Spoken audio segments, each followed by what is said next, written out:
What's going on, YouTube? Welcome back to Fireside Rangers. I'm your host, Eric Wilson. Today, joined by my co-host, Collin Alcabes. Today, we're going to be doing a little bit of a breakdown, discussing the month of November that just wrapped up, as today is December 1st.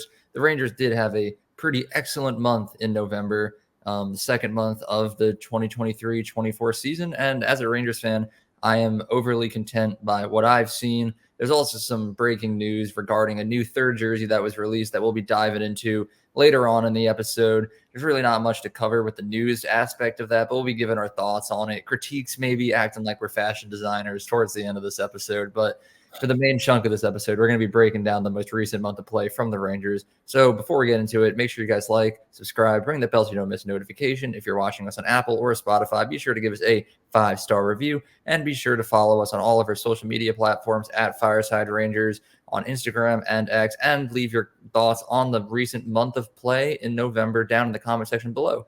But before we start our deep dive into the last chunk of games that the Rangers have played, Collin, how are you doing today, and how you feeling about the Rangers recently? I'm good. I'm feeling just the same as it was a couple weeks ago. I feel like they're playing out of their minds, and it's great to watch them. And the scary part is they're not even fully healthy, and as Kendra Miller said, they're not playing their best hockey yet. So we still got plenty of this left to come, hopefully.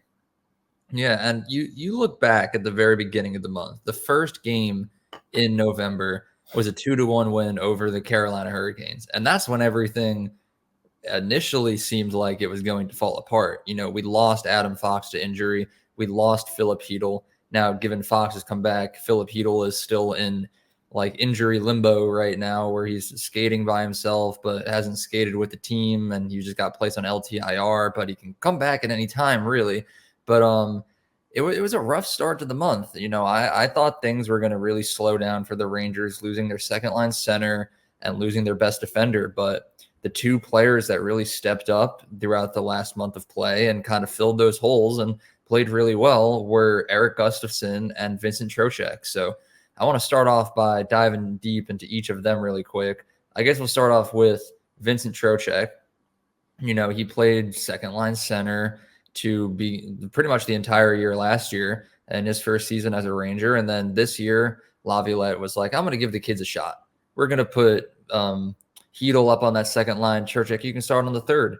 And, you know, Hedl didn't play bad. He had 6 assists in 10 games, no goals yet. I'm sure that'll happen eventually at some point in the season whenever he comes back. But Trocheck has been popping off. He's been scoring left and right. He had a little bit of a point streak going. He's winning faceoffs. He's on the power play. He's incredible. So I don't know. I think Trocheck definitely stepped up his game. And we've talked about it a lot on this channel where me, Anthony, and I think most of us here are leaning towards when Philip Hedl returns, keep Trocheck as the 2C, because just even though Hedl hasn't played bad, Trocheck has just been on another level.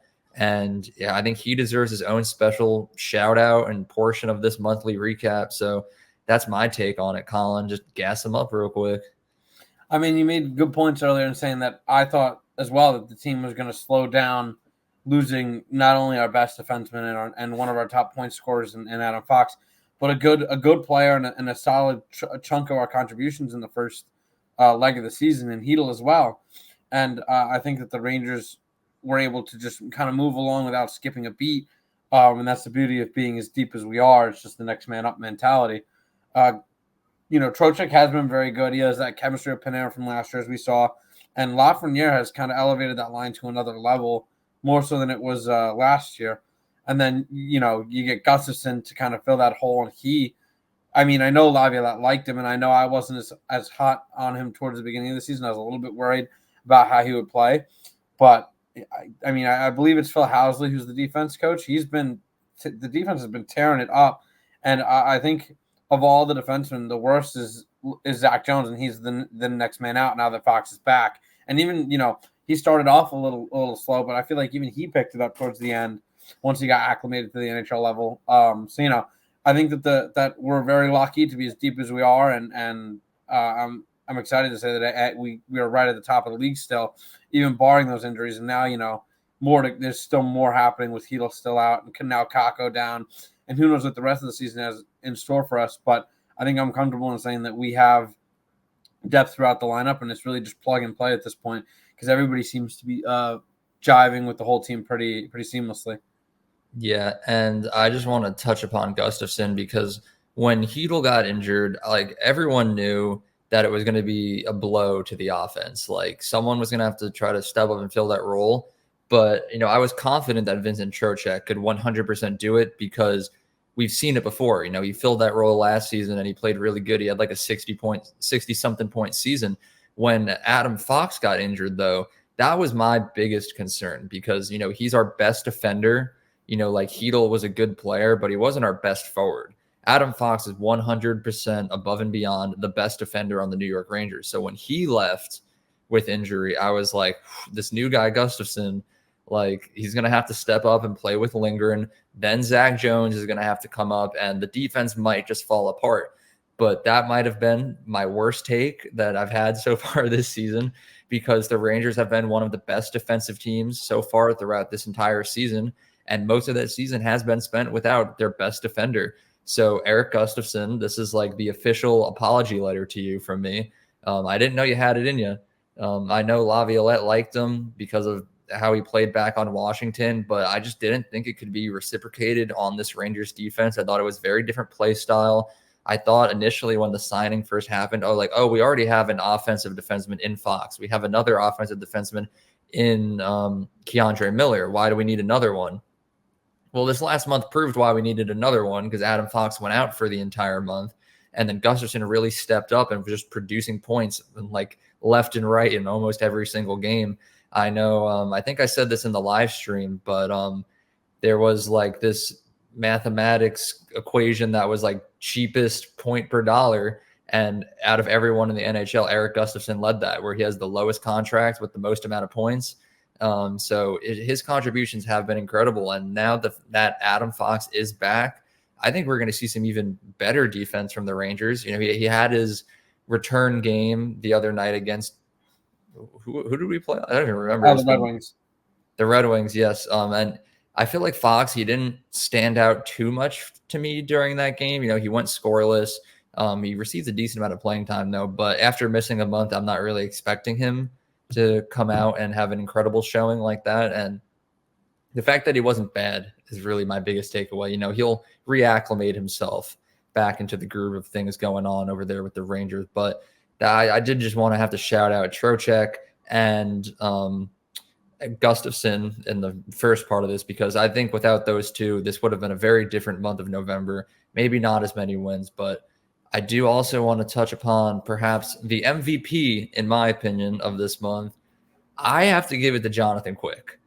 At the start of the month, Igor was also out for a little bit with injury, so Quick had to kind of step up a little bit. He was also injured for a little bit too there, and Louis Domingue had to come in and play a game, and he caught a dub too. So shout out to him. This is the whole episode of shout outs to everyone that didn't do bad this month.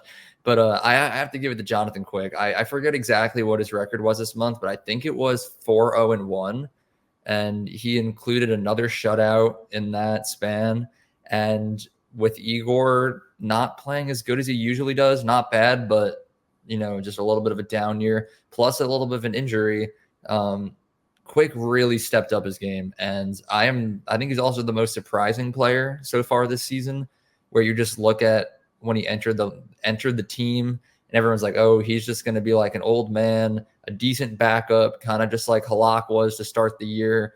But no, he's a brick wall. And I think he ranks 5th overall in the NHL for top goalies this season with minimum 7 games played, according to Money Puck. So I don't know. I got to give a quick shout out to Quick, no pun intended.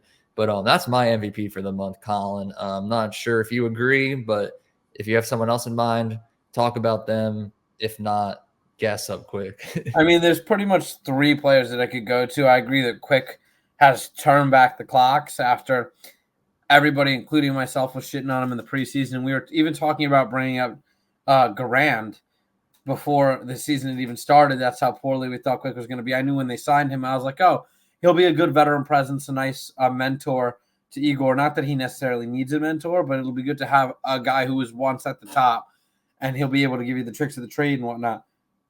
But he's been great. I mean, he's really just been an absolute star and a stud, keeping the Rangers in games that they had no business being in at times, making incredible saves, and shutting teams out entirely. And you're just not, I was saying it earlier that he's only 2 seasons removed from, I believe, like a 913 save percentage or something of that in that realm. But he's really turned it up this season, and it's good, and it's great to see. And I'm sure he's ecstatic about it as well. Playing for the team he rooted for growing up, being able to help them out like that and be a backbone in a time of need. The other 2 players I want to touch upon are obviously Artemi Panarin and Chris Kreider. They're the reason this team has really been going. I won't lie. Panarin with a 17-game point streak sets the record for the most points to start a season, and then that ends. But he doesn't stop. He doesn't stop there. He keeps going, and he keeps the pressure on. I was listening to another podcast earlier today about the Rangers, and they were saying how he, in the 2-on-1 scenarios last year and the years prior, you would guess 50% or more of the time that was going to be a pass. More like it was more of an 80-20 split. You're like, this is getting passed. This year he's shooting it more, and he's cashing in. I mean, he's well on his way to 30 goals easy, and he's probably going to break that 100-point plateau for the first time. And he's playing not only great offensively, some of the best offensive hockey you've seen him play, but he's good in his own zone too. He's not a complete liability. I know people used to talk about how he wasn't a great defender, and, he was usually like the last man back, but he's been a force, I'd say, in his own zone. He's noticeable. He's taking away pucks, creating turnovers, getting in lanes. And that's what you want to see from a guy who is not only supposed to be like a leader in the locker room, but is also a leader on the cap, towards the cap hit. You want to see him contributing all over the ice. So it's good to see him doing that. And then Chris Kreider, I mean, you just can't say enough. You know what you're getting out of Chris Kreider, and that is a sturdy net front, gritty speedster. Like he does it all. He can penalty kill. He can power play. He's not bad at 5-on-5. Like he's been a rock in every facet of the game. I mean, obviously we were talking a little bit earlier about how his 5-on-5 play could be better, but I feel like it's came now. It's there. So I'm putting him towards the top of the list as well. I know he doesn't get a whole lot of love on here just because we love him so much. We don't feel the need to bring him up just because he's so reliable. A guy who I once used to say was the most consistently inconsistent player has now become the most consistently consistent player. You know that he's going to go out there. He's going to give his all. He's going to get chances on net. He's going to get a breakaway. I'll probably get a tip in. He's got the best hand-eye in the league, in my opinion. Although Jimmy Vesey's trying to give him a run for his money after that goal against the Red Wings. But, you just can't say enough good things about him. And when it's all said and done, you'll see a number 20 hanging up in the rafters, I believe. That would be pretty cool. I think he's working towards it, definitely. I think a Stanley Cup would definitely solidify that, though, as we all hope. But I am happy you also mentioned Jimmy Vesey, because although I don't have him as one of my like MVPs of the season or the month, I should say as well, he does have a pretty incredible stat line going for himself. I know we posted a graphic about it on @Fireside Rangers on all of our social media accounts, so check those out as well. But Jimmy Vesey has 88 career goals across however many seasons he's been in. And of those 88 goals, 25 of them have been game winners. So that's like 28.4, I think it is, % of his career goals have been game winners. So you talk about someone who knows how to score at the right time. It's Jimmy Vesey. It's a pretty incredible personal stat that he has going on for himself right there that I feel like is a little overlooked because he really knows how to be Mr. Clutch when we most need it. But I also agree with you on Panarin. Panarin is my favorite. You can't deny the point streak. Can't deny that he's been improving both offensively and defensively.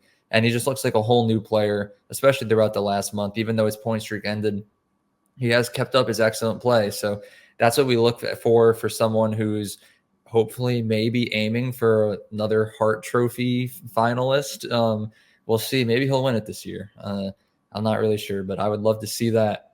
But before we do move on to the jerseys, I do just want to quickly discuss the few bad things that went wrong with this month, because throughout November, the Rangers went pretty well. They finished with a record of 9-2-1.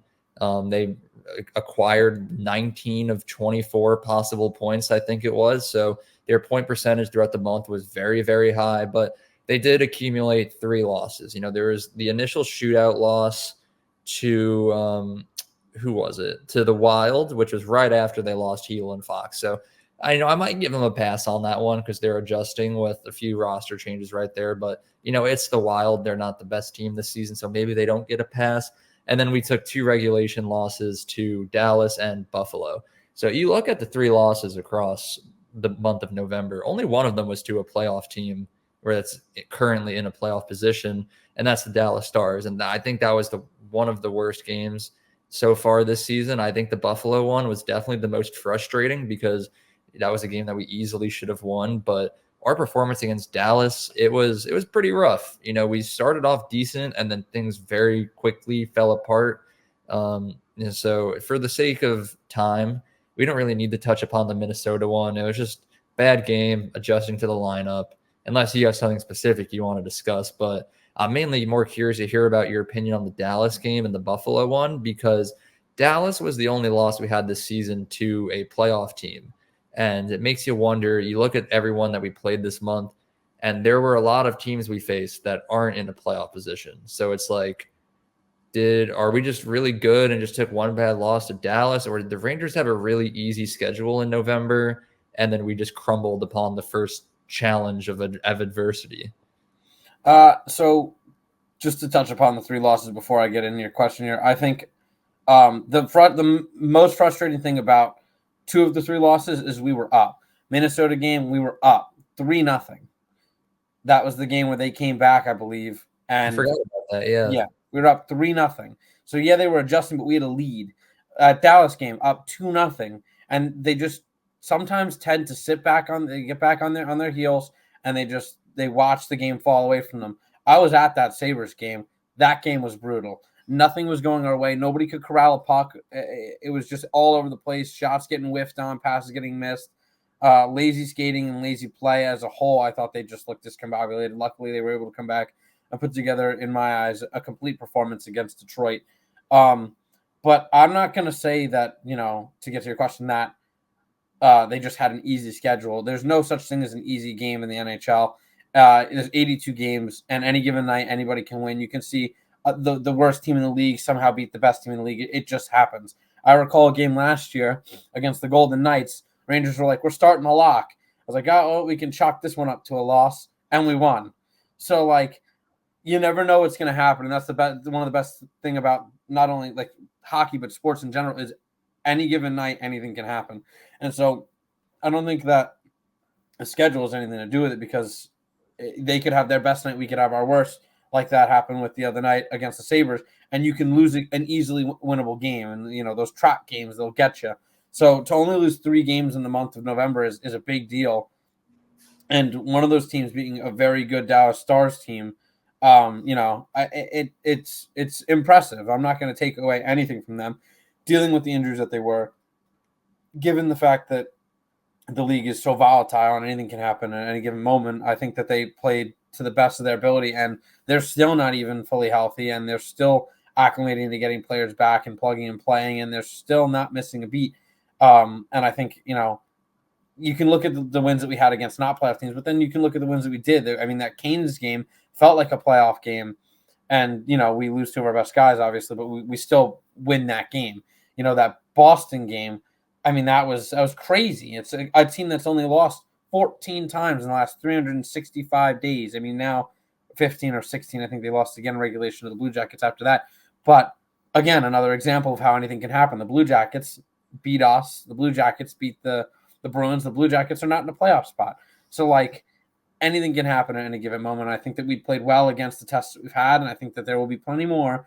And I think that we will continue to play well, or at least I like to hope so.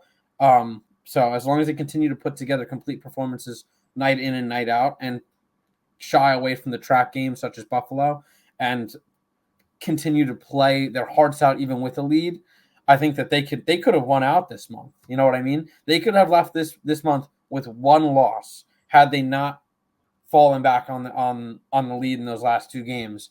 The Minnesota and the first 2 games, Minnesota and Dallas, which is just crazy. And I'm not, you can't win every game. It's just not possible. But it's impressive to think that we were that close to doing just that, to winning out a month. I think that while it's a little bit of a concern, not too much, that they're losing games to teams that are in the playoffs. They're still beating teams that are. So I think that's definitely something to keep an eye on, because you look at a team like, I believe it was Vancouver, they have only beaten 3 teams that are in playoff spots, and I think they've won their 15 of their wins are against non-playoff teams. I believe I saw that stat today. So like that would be concerning for me. But I feel like we played more teams that were hot in the beginning, whether that is Vancouver, they were at the top of the league, or the Kings, or the Bruins, or I mean, even the Red Wings are in a spot right now, and they're no slouch. That Atlantic division is stacked. I think it's impressive the string of games they've been able to put together. Yeah, and you make very, very good points. There were a couple of things I wanted to touch upon there, but now it's hard to remember all of them. I think the biggest one was the fact that any game can go any way. I am in agreement with you that even though the Rangers might have had like a little bit of a weird schedule in November, any team can beat anyone. You just look at the Rangers divisional records this year. We've only lost to one metropolitan team. And who would have guessed that would have been the Columbus Blue Jackets? I've had my own fair share of karma for this when, like last week, I saw the Chicago Blackhawks beat the Toronto Maple Leafs, and I was like, oh, what? The Hawks are heating up. And then I dropped a $20 bet on the Hawks the next game, and then they lost to the Blue Jackets. But the Blue Jackets are like one of the worst teams in the league right now. So the NHL is a crazy place. And the fact that you are right, the Rangers could have gone almost perfect this month if they didn't blow leads. Those 2 games where they blew those leads, I kind of felt like I saw flashes of the Gerard Gallant system coming back, because that's the type of play we would have seen. Right now under Laviolette, if we're up 2 goals or 3 goals, I'm ready to turn the key and lock that in. Like, that's a win. But under Gallant, I would have been like staying on my toes. We could be up 3-0 against the worst team in the league with Gallant as coach, and I'm still staring at my screen waiting for it to fall apart, But this Rangers team is all but perfect. The Rangers are currently, at the time of this recording, 2nd overall in the NHL points-wise, only a point behind Vegas, but we do have 3 games in hand over them. So, do what you will with that information, but the chances I just want to touch on one more thing. My apologies. Yeah. No, you're good. The fact that the Rangers also, they obviously they've lost a couple games, but they don't have consecutive losses yet this season. I think after a loss, they always do a very good job of responding to that loss and coming out the next night and putting together a complete performance. And I think that's huge, not falling into slumps and avoiding those long stretches of poor play. I mean, you look at Anaheim, got off to a killer start this season, and now I believe they're on a long losing streak. I think it's 8 games. Which that's terrible. I can turn your season completely around. They were towards the top of their division, and now they're out of it for the time being.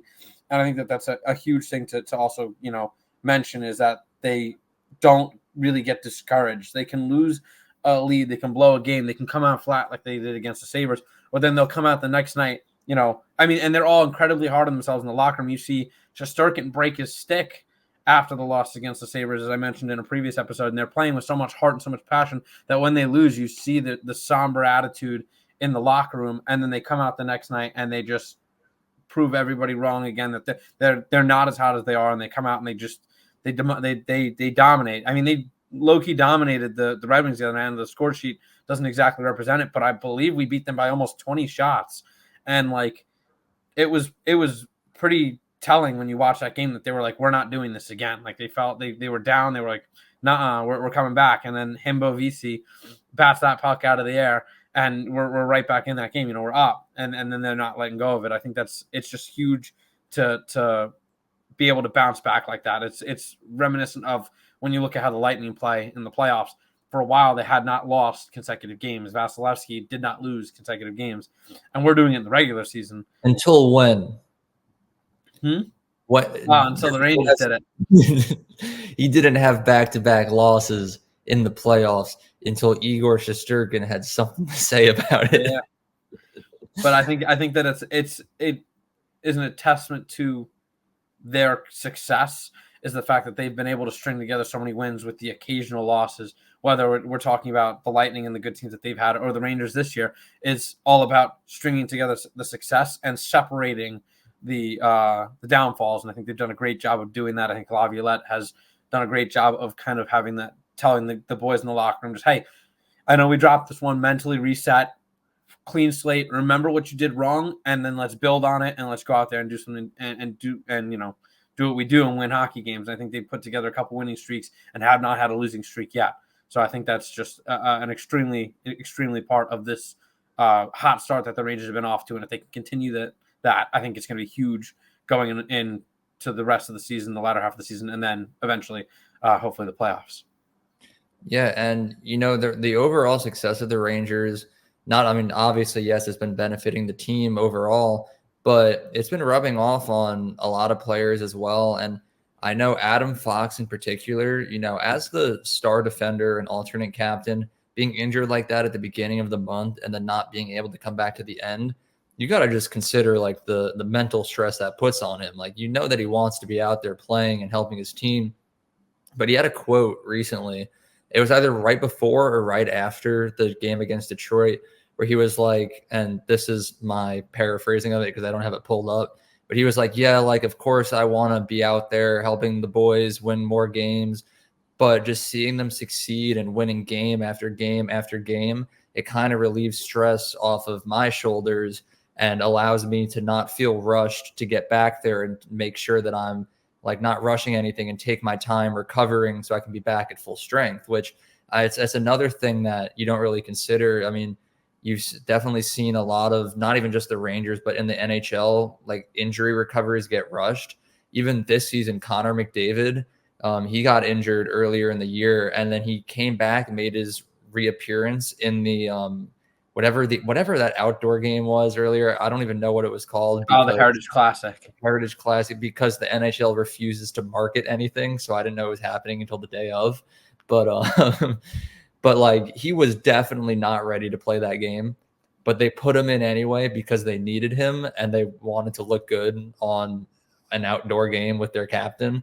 But I'm happy that the Rangers and their success have led to them not rushing anything. Adam Fox is able to be 100% healthy before coming back. And clearly the same thing is happening with Hedl, because I'm sure he is making significant progress, but the Rangers don't tell the fans anything. So it's just a waiting game, but I'm sure he's taking his sweet time with it. But overall, I'm just going to have to give the month of November a 10 out of 10. Collin, what would your rating be? Yeah, I'd probably do the same. I give it a 10, if not maybe a 9.5, just because the two blown losses really stink. And I was at that Sabres game, so I'm still a little salty about it. But, they put together as complete a month as we've seen in recent memory. And I think that, coming off a season like last year where they really struggled in the beginning, going into this year, I didn't really know what to expect. And I think a lot of the league felt that way. I know, talking to my friends, I kind of had us in that race for second place in the Metro. I didn't have us in first. I thought it was either Jersey or Carolina's, and I thought we would be fighting for that second place spot. And now, I mean, not only are, I think the Devils aren't even close to that spot. I think it's still the Flyers. And I don't even know who's in third. I think it's the Capitals last I checked, but I could be wrong there. But it is not shaped out how anybody thought it would. And the Rangers are a completely different team than they were last year. And they were still, towards the end of the year, a pretty damn good hockey team. Ready for this. The Rangers have played 21 games, have 33 points. Carolina's in second. They have 27 points. So they are 6 points behind, but they've also played one more game than the Rangers. So we have a game in hand on them. Third place is Washington with 26 points. So they're only 1 point behind Carolina, but they've only played 20 games. So they have 2 games in hand over Carolina and 1 game in hand over us. So just do with that information what you will. But New Jersey Devils are 11-9-1, 23 points, 6th out of 8th in the division. They can hold that. That's a nice ring to it. Keep them down in the gutters. But like I'm saying, like, I'm talking to my friends, and I don't really know what to expect for the season talking about the Rangers. I know I had friends who were less – I mean, I said it was a lateral movement for the Rangers. They thought it was a step back for the Rangers. I agree with you on the lateral. I know. You and me were pretty much set on that, where I was like, Gallant needed to go, heads needed to roll, but I did not know Laviolette was going to come in like this gangbusters, kick the doors down and say, I own this place, like he has with MSG and every other building that they played in.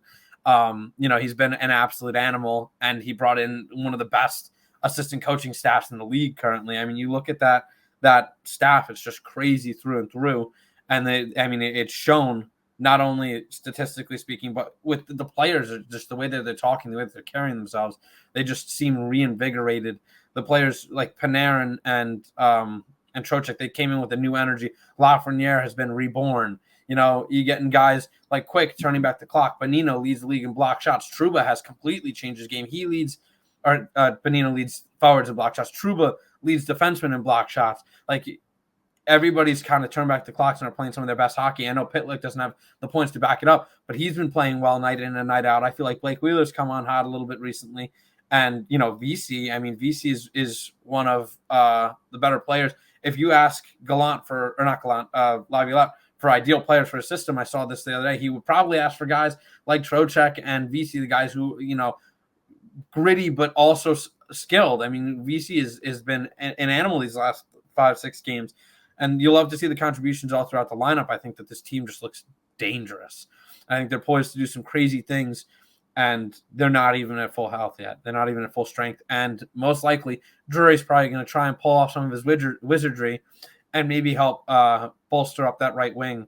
So who knows what's left to come. I know that I'm excited for it. I know that talking with fans, they're excited for it. And some of the best things come from things that you weren't expecting. And I could say that I was not expecting this, but I more than welcome it with open arms. Yeah. Speaking of the right wing, I did write 2 articles today on empiresportsmedia.com. One was about 3 potential Rangers that could be traded away at the trade deadline. And the other one was about why Blake Wheeler is not the solution at the first line right wing. Collin, you need to go and read that one. Yeah. I speak facts on that. But that about covers up our monthly recap of the month of November. But we're not going to wrap up just yet because it's time to play Fashionista over here at Fireside Rangers for the first time and break down these new third jerseys that were unveiled. So to everyone watching the episode, go on Instagram or X or any social media platforms, Google New York Rangers and pull up these jerseys with us. I'll give you a second to pause. Okay, you have the jerseys pulled up. So let's break down, before we get really critiquing these and say how we feel about them, the Rangers posted an explanation for everything. So I will just read that out loud. So the shield on the front, right? I'm gonna keep my thoughts until I finish reading, but we'll talk about the shield a little bit. The iconic Ranger shield, worn only from 1976 to 78, is the centerpiece of the uniform, just as the Rangers are the centerpiece of our city's most iconic arena and its iconic entertainment scene. They said the word iconic a lot. And to be fair, as much as I love the Rangers, are we the centerpiece of MSG? I feel like that would be like Billy Joel or the Knicks. It definitely gains more popularity, but I won't. Let's see, like I'm nitpicking here. The colors of the uniform, the dark navy, adheres to the blue shirt tradition with a modern twist and is representative of New York City Knights. I like that. I like the navy. It's a good touch. The sleeves and socks.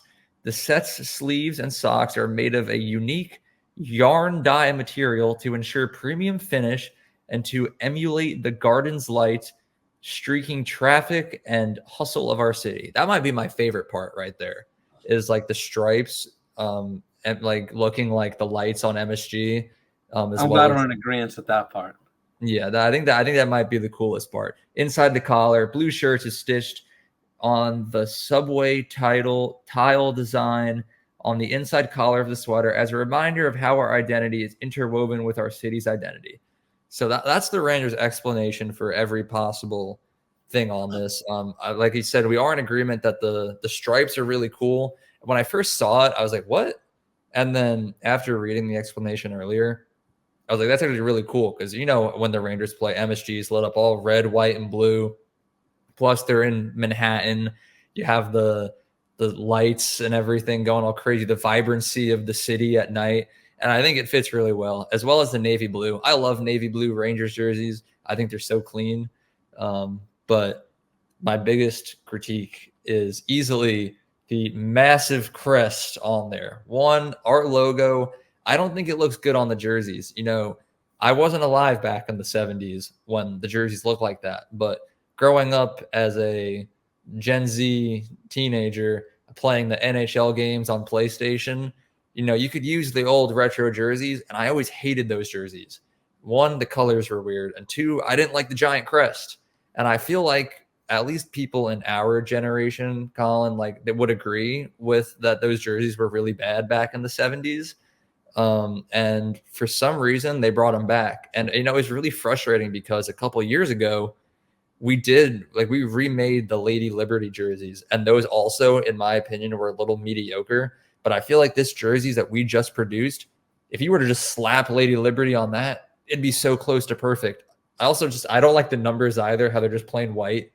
I think if you were to keep the signature Rangers like number with like the shadow with also the colors, that would have been a perfect jersey. That's how I would have done it. This is like a Barstool pizza review right here. The one bite, I took one look at the jerseys. I'm going to give it a 6.7 out of 10. Solid rating.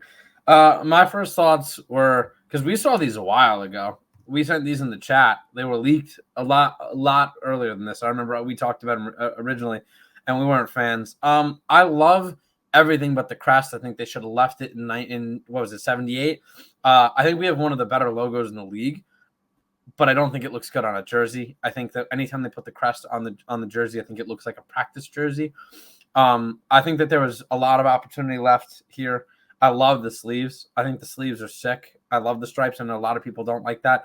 I think they look awesome, and the fact that they gave an explanation for it being the garden lights, and when you're in the city and you get like the gleam off of or really just anywhere, you get the gleam off of traffic lights and whatnot, and it's like all the hustle and bustle. I agree, there's a lot going on, but it is New York City and all the lights and stuff like that. So I love that, and that they gave an explanation for it.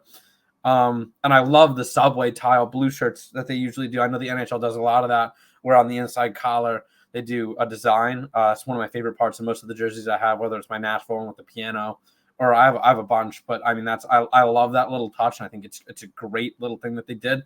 Had they just done, I said like red lettering across the front, the Lady Liberty would have been cool, but I feel like they've been doing a lot of the Lady Liberties, so they were trying to shy away from that. Red lettering across the front would have been different and good. I would have liked that, as opposed to the typical like blue and red. Like if they just did the red as the main color. Although I don't know what no, that is what the home ones look like. So never mind. The red is, if they did red with a trim of blue, I think that would have looked cool, like a different shade of blue, like that darker blue, not the navy. I do like the navy. I think they're clean. I just think that the logo kind of ruins it, which is funny because it's a logo I'd die for.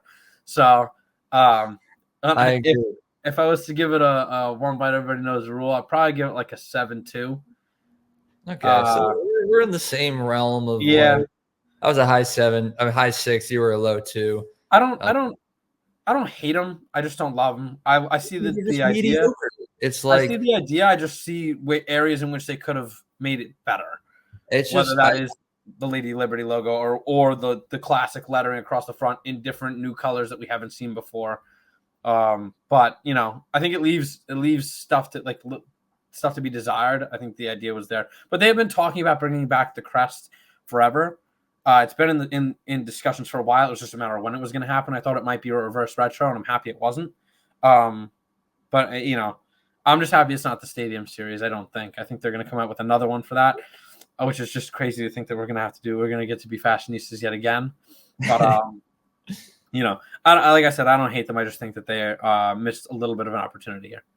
Yeah, I think that's the best way to put it, is a missed opportunity, because like I said, I think the jersey design would have looked so much better with just Lady Liberty instead of the crest. But like how you said, Lady Liberty is kind of becoming a little overused at this point because we just keep using it for everything. So I liked your idea with the new diagonal lettering and everything. But I guess kind of to wrap it up, I know I said when it comes to the jersey at the beginning of the episode, there really wasn't news to go along with it. But I did remember there is news, because the Rangers did confirm exactly what games they will be wearing these jerseys. It's only going to appear 10 times across this entire season. It'll be December 10th against the Los Angeles Kings, December 15th against Anaheim, December 23rd against the Sabres, January 14th against the Capitals, January 26th against the Golden Knights. We're halfway there. Bear with me. February 7th against Tampa, March 9th against St. Louis, March 17th against the lesser New York team, March 23rd against Florida, and lastly, April 3rd against the New Jersey Devils. All 10 of those games are home games. And Collin, I'm happy that you brought it up because I kind of forgot the Rangers are going to be playing in a Stadium Series game this year because once again, we're like a month away from it. And no marketing. There's no marketing. If you didn't remind me of it, I probably would have found out the day before when I had the post a game day graphic on all of our social media. If I wasn't trying to get tickets this whole time, I probably also wouldn't know. I try to keep a tab on when the Rangers play the lesser New York team.